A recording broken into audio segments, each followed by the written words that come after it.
ल हाम्रा नयाँ कफलमा मस्टाका पुजारी उहाँ हुनुहुन्छ। उहाँको यहाँ सन्तति, उहाँको यहाँ कति पुस्ता भयो पुजारी पसेको र अनि आफू पनि कहिले पस्नु भयो, यो तपाईँले जानकारी गराइदिनु पर्यो। धेरै धेरै धन्यवाद।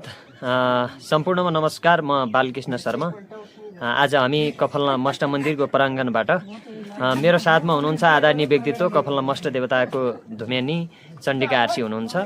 उहाँले एउटा सानो जिज्ञासा राख्नुभएको छ, तपाईँ पुजारी पसेको कति भयो र कहिले पस्नु भएको, तपाईँका को पसेका हुन् भनेर भन्नुभएको छ। यो महत्त्वपूर्ण कुरा पनि हो। यो विषयमा चाहिँ सबैमा जानकारी अवगत गराउँछु।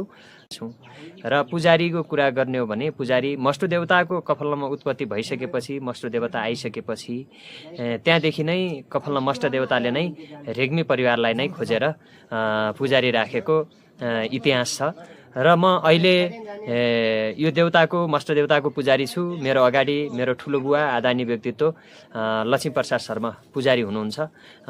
मभन्दा अगाडि दुई बाबु छोराले चाहिँ अहिले मष्ट मन्दिरको पूजाआजा चलाइरहेका छौँ। र यो पुजारी कति भयो भन्ने कुरामा इतिहास त्यहाँदेखि अगाडिको कति छ, मैले मेरा पुस्ताले मेरो अगाडिको व्यक्तित्वले बताएसम्म म चाहिँ अहिले 22औं नम्बरको चाहिँ पुजारी हुँ। 22औं नम्बरमा चाहिँ मभन्दा अगाडि 21 जना पुजारी भइसक्नु भएको छ। साधारण हिसाबले भन्ने हो भने एउटा पुजारीले 50 वर्ष मात्रै काम गर्यो भने 1100 वर्ष पुरा भइसकेको इतिहास छ।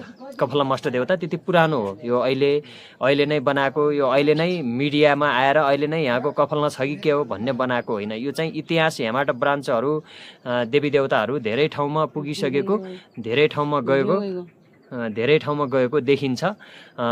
यहाँदेखि 700 सिम्ता 1400 दाङ लगायत देशका अधिकांश क्षेत्रबाट 45-46 जिल्ला जतिको पाहुनाहरू यहाँ आउनुहुन्छ। विशेष गरी त यहाँ निधनलाई धन, अशक्तलाई शक्त, अविद्यालाई विद्या दिने, निपूर्तिलाई पूर्त दिने, विशेष गरी वर माग्ने।